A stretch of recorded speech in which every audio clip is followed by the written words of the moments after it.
ಮೈಸೂರಿನಲ್ಲಿ helium cylinder ಸ್ಫೋಟ ಪ್ರಕರಣದ ಬೆನ್ನಲ್ಲೇ ಚಿಕಿತ್ಸೆ ಫಲಿಸದೆ ಮತ್ತೋರ್ವ ಮಹಿಳೆ ಲಕ್ಷ್ಮಿ ಸಾವನ್ನಪ್ಪಿದ್ದಾರೆ.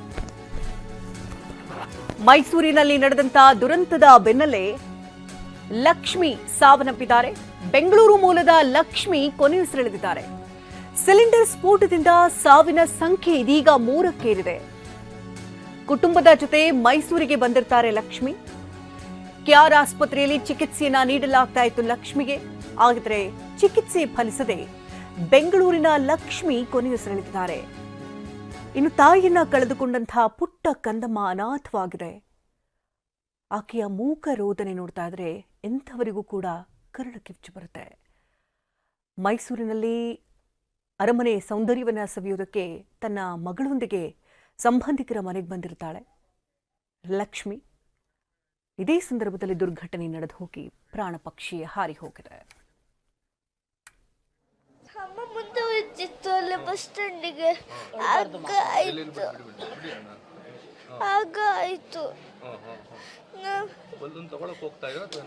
ತಗೊಳಕ್ ಹೋಯ್ತಿರ್ಲಿಲ್ಲ, ಮುಂದೆ ಹೋಯ್ತಿದ್ವಿ. ಆಗ್ಲೇ ಬೆಸ್ಟ್ ಆಗಿದ್ದು ಅಂದ್ರೆ ಅಮ್ಮ ಹಿಂದೆನೇ ಇದ್ವಿ.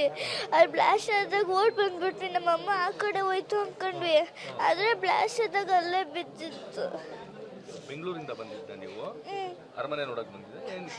ಅರಮನೆ ನೋಡಕ್ಕೆ ಅಂತ ದೇವಸ್ಥಾನ ನೋಡ್ಕೊಂಡು ಹೋಗೋದಂತ ಬಂದಿದ್ವಿ. 3 ದಿವಸದ ಬೆಳಿಗ್ಗೆ ಹಿಮಗೋಪುರ ಸ್ವಾಮಿ ದೇವಸ್ಥಾನ ನೋಡ್ಕೊಂಡು ನಂಜನಗೂಡು ನೋಡಿ ಇನ್ನೊಂದು ದೇವಸ್ಥಾನಕ್ಕೆ ಹೋಗೋದಂಕ ಬಂದಿದ್ವಿ. 3 ದೇವಸ್ಥಾನ ಟೈಮ್ ಆಯಿತು, ಬೇಡ ಎಕ್ಸಿಬಿಷನ್ ಮೈಸೂರು ಪ್ಯಾಲೇಸ್ ನೋಡ್ಕೊಂಡು ಹೋಗೋದು ಅಂತ ಬಂದ್ವಿ. ಎಕ್ಸಿಬಿಷನ್ ನೋಡಿದ್ವಿ, ಮೈಸೂರು ಪ್ಯಾಲೇಸ್ ನೋಡೋಕ್ಕಾಗಲಿಲ್ಲ, ಲಾಳೆ ನೋಡೋದು ಅದು ಅಂದ್ಬಿಟ್ಟು ಬಸ್ ಸ್ಟ್ಯಾಂಡಿಗೆ ಹೋಯ್ತಾ ಇರ್ಬೇಕಾದ್ರೆ ಆಯಿತು.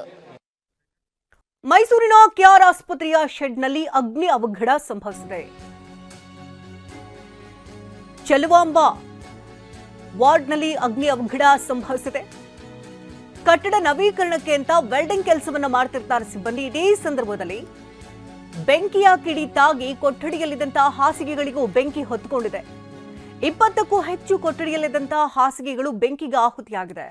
ಇನ್ನು ಸ್ಥಳಕ್ಕೆ ಆಗಮಿಸಿ ಬೆಂಕಿಯನ್ನು ನಂದಿಸಿದ್ದಾರೆ ಅಗ್ನಿಶಾಮಕ ದಳದ ಸಿಬ್ಬಂದಿ. ಬೆಂಕಿ ನಂದಿಸ್ತಾ ಇರುವಂತಹ ದೃಶ್ಯಗಳನ್ನ ನೋಡ್ತಾ ಇದ್ದೀರಿ. ಶೆಡ್ನಲ್ಲಿ ನಡೆದಿರುವಂತಹ ಅಗ್ನಿ ಅವಘಡ ಕೆಆರ್ ಆಸ್ಪತ್ರೆಯ ಒಳಭಾಗದಲ್ಲಿ ಚಲುವಾಂಬ ವಾರ್ಡ್ನಲ್ಲಿ ಅಗ್ನಿ ಅವಘಡ ಸಂಭವಿಸಿದೆ. ವೆಲ್ಡಿಂಗ್ ಮಾಡ್ತಾ ಇದ್ದಂತಹ ಸಂದರ್ಭದಲ್ಲಿ ಕಿಡಿತಾಗಿದ್ದರಿಂದಾಗಿ ಬೆಂಕಿ ಹೊತ್ತುಕೊಂಡಿದೆ. ತಕ್ಷಣವೇ ಅಗ್ನಿಶಾಮಕ ದಳದ ಸಿಬ್ಬಂದಿ ದೌಡಾಯಿಸಿ ಬೆಂಕಿಯನ್ನು ನಂದಿಸಿದ್ದಾರೆ.